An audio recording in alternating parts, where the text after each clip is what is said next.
The Philadelphia Eagles are back in the Super Bowl for the second time in the last 3 years, and they get a chance to redeem themselves from the team they lost to just 2 years ago in Super Bowl 57 in the Kansas City Chiefs.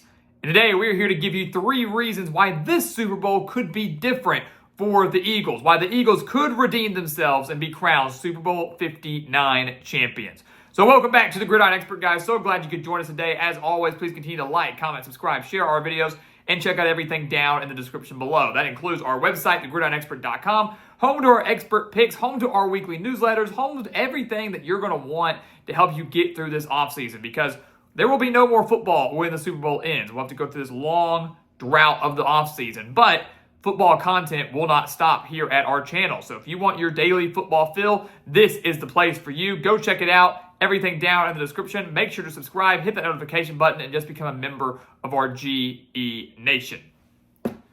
So let's jump into this thing. We're going to do this today for the Eagles. We're going to do it tomorrow for the Chiefs, and we are going to give you our official prediction for Super Bowl 59 on Thursday. So just a few days, and we'll tell you who we actually think wins this game. But both of these teams clearly have so much talent. That's why they're in this game. Both these teams have been two of the best in the NFL all year long. But they're good, and they have opportunities to win this game for completely different reasons. And we'll start with the Eagles here. And their first major reason, there could be a million, we're just naming 3, is the emergence of a ground game. It isn't just saying, oh, Saquon Barkley's good, that's why they could win. If you want to dumb it down, sure, you could say that. But I'm taking a little bit of this in comparison to what we saw just a few years ago in Super Bowl 57. Outside of Jalen Hurts, the Eagles had nobody. They didn't have the Saquon Barkley caliber player. In Super Bowl 57, a game they probably should have won over the Chiefs, they only had 115 rushing yards on the day, 115 yards on 32 carries. That's just 3.6 yards per carry. 70 of those rushing yards came from Jalen Hurts, who also had 3 rushing touchdowns in that game. Their next leading rusher after Hurts was Kenneth Gainwell, who only had 21 rushing yards. Hurts was doing everything by himself. He was phenomenal through the air. He was phenomenal on the ground. And had it not been for that costly fumble that they returned, the big punt return they gave up, the holding call at the end of the game, the Eagles obviously would have won that game.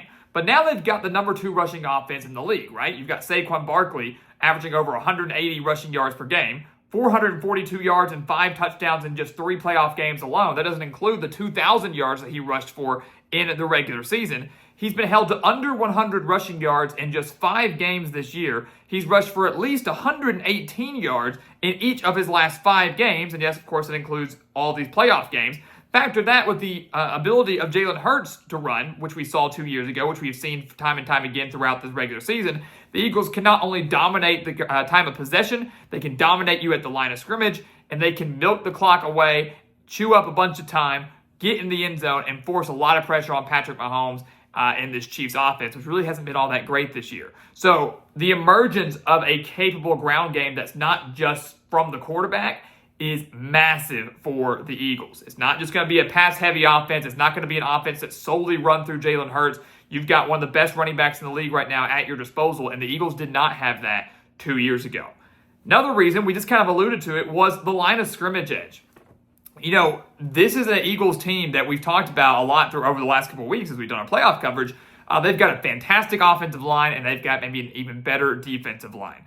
The run game, as we just mentioned, is elite. Well, why is the run game so good? Yes, because they're running back, but also because their offensive line is opening up lanes for their running backs. They're opening up lanes for Saquon Barkley. They're giving Jalen Hurts quite a bit of protection. He's been sacked maybe more times than they want to, but I chalk that up to, maybe lack of pocket awareness at times, and obviously Hurts maybe trying to extend plays by escaping the pocket and just not throwing the ball away.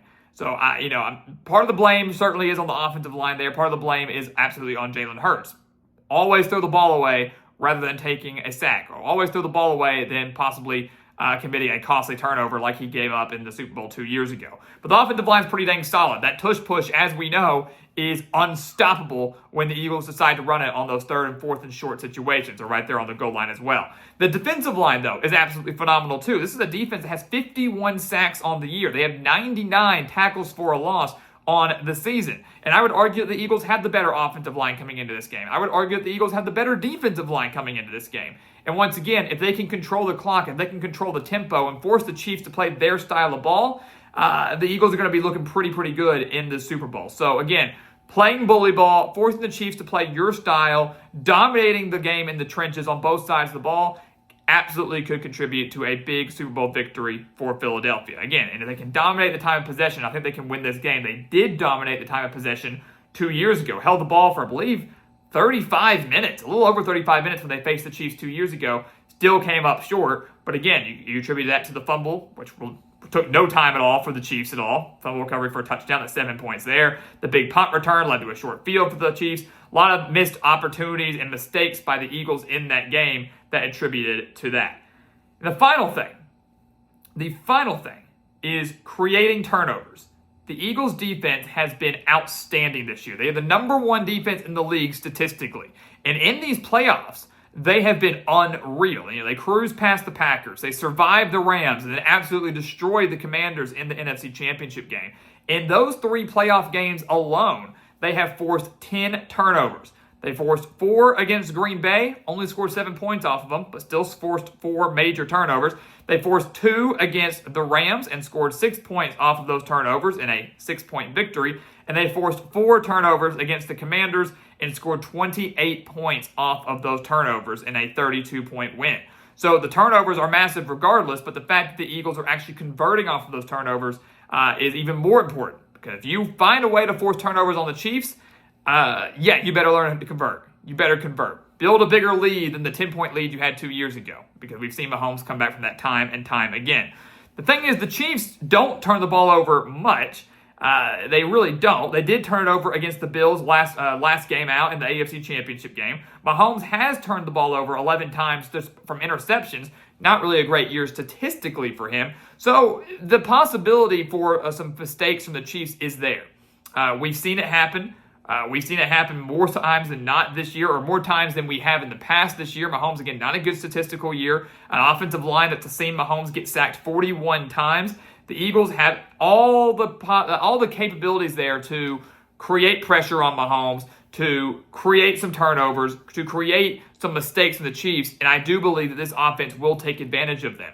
2 years ago in Super Bowl 57, the Eagles did nothing defensively against Kansas City. They did not force a single turnover. They did not get a single sack. I think they had 1 tackle for a loss. So the defensive line was absolutely bullied. They couldn't get anything on Patrick Mahomes. They were getting him all the time in the world. He was beating them with his legs. He was beating them with his arms. They could not do anything. You cannot allow that to happen again. And I don't think it will happen again. I think this Eagles defense is a lot better, a lot more dangerous than the one we saw just 2 years ago. A lot can change in a very short amount of time. If you create pressure on Mahomes, as we've seen multiple teams do this year, and you can force just 1 turnover off of him or whatever Chiefs player it is, force 1 turnover and convert, I believe the Eagles will win this game. So those are 3 major keys here. We got the emergence of the ground game, Saquon Barkley namely. The dominating offensive and defensive line, the potential to dominate in the trenches, and then the ability to create turnovers. They have forced 10 turnovers in 3 playoff games. I believe all they need is 1, and then 1 that they convert off of in this game against the Chiefs to win it. Can they finally deliver, or will they fall short like they did 2 years ago? We'll have our official prediction for you on Thursday. But in the meantime, let us know your thoughts about the Eagles' chances down in the comments below. Let's get ready for what should be a massive and great Super Bowl Sunday. So guys, as always, thank you so much for watching us here at the Gridiron Expert on YouTube. Make sure to continue to like, comment, subscribe, share our videos, and check out everything down in the description below. That includes our website, thegridironexpert.com, home to the expert picks, home to the newsletters, home to all the exclusive content, because here at our channel, football never dies. The season may come to an official close after the Super Bowl on Sunday. It will not come to a close here at our channel. We will have nonstop football content for you all year long, all the way until next season. Do not miss out on that. Become a member of our GE Nation. And once again, as always, thank you so much for watching. And we'll see you next time right here on the Gridiron Expert. Yeah.